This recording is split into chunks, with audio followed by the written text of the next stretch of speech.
Hi, thanks for joining me today.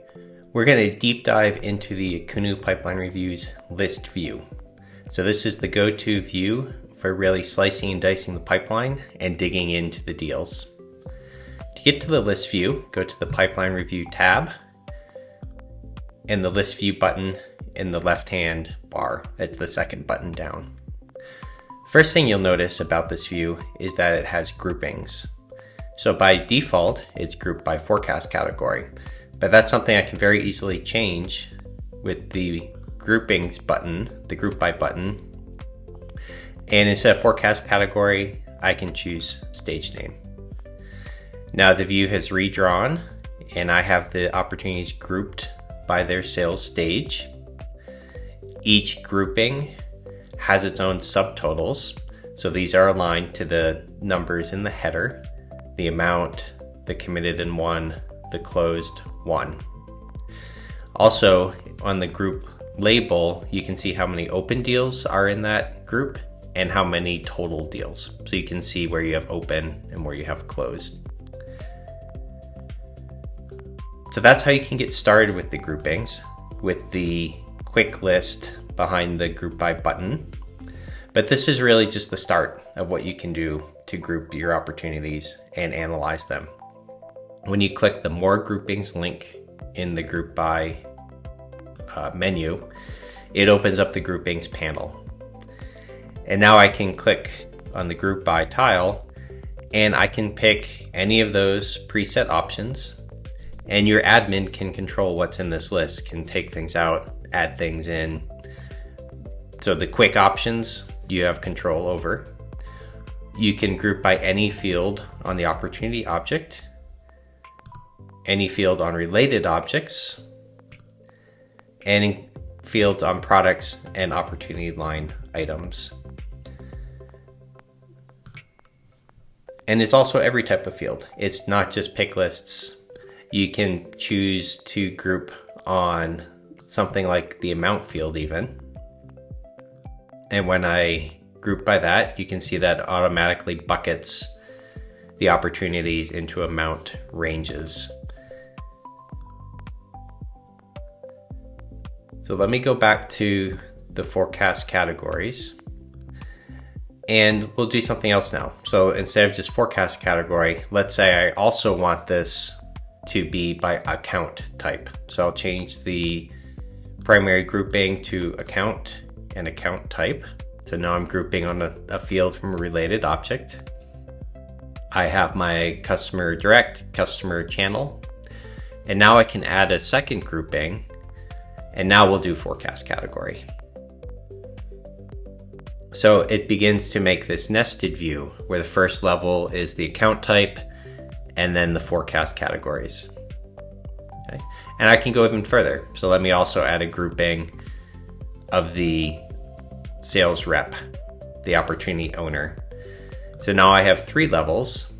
I can start with account type, forecast category, down to the actual opportunity owners. And you can create as many layers of grouping as you would like. Okay. Let me get this back to a simpler. Let me get that back to being a little bit simpler. And now I'm going to pick, say, sales stage again. And this time, instead of every sales stage, I want to just have fewer options. So I can use bucketing. So from the group by, from the grouping, I can click create buckets, and let me just add 2 buckets. So I'm just going to add open deals and closed deals. And then I can pick all the like all the closed stages and put those in closed deals, and then I'll set all the other ones to open. And again, this is just an example use case. Okay, we'll stop there, and then when I save, now I have the groupings, and now I have the buckets that I defined rather than the exact values. So you can do a lot of really powerful things with the groupings. So now let's actually dig in and look at what you get for the opportunities. So you get a lot in each row. You have the flag. So this is where you can flag deals for further review, flag it for follow-up on your one-on-one meetings, where you can identify what you want to dig into more later. Then you have the opportunity and some data here, some information, the account, how many days it's opened, the rep. I've chosen to have 2 additional fields here, the expected amount and the created date. In another video, you'll see how you can change that in your user settings. When I hover over the opportunity name, I get a modal. And again, you can add additional fields into here, like this current generators field, another amount field. And then these fields all become editable when you click the pencil icon in the opportunity hover. Then you have the standard sales data, the amount, close date, sales stage, forecast category.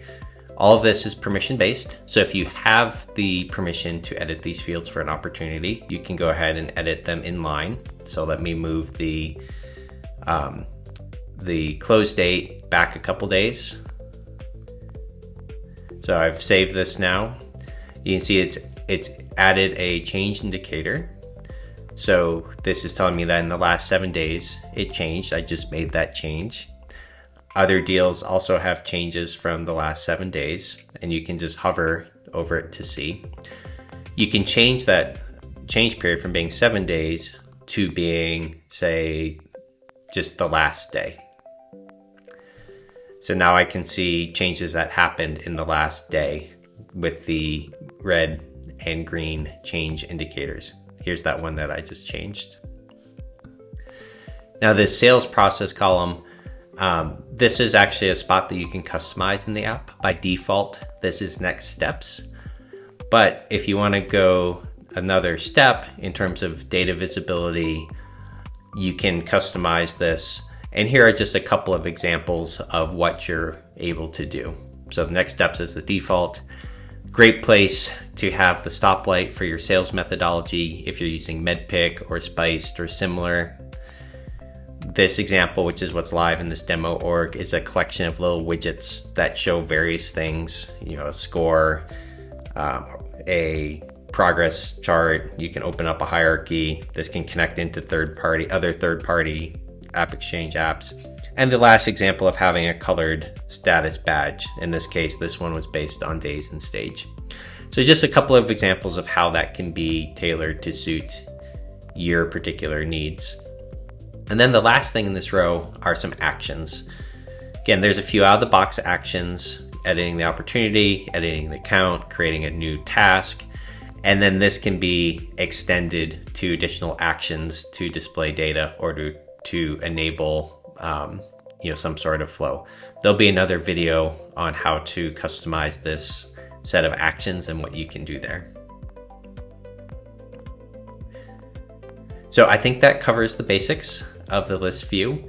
The groupings in combination with the filterings covered in another video really create the ability to look at the pipeline exactly how you would like to, combine it with the ability to drill down through the team to get down to a particular part of the organization.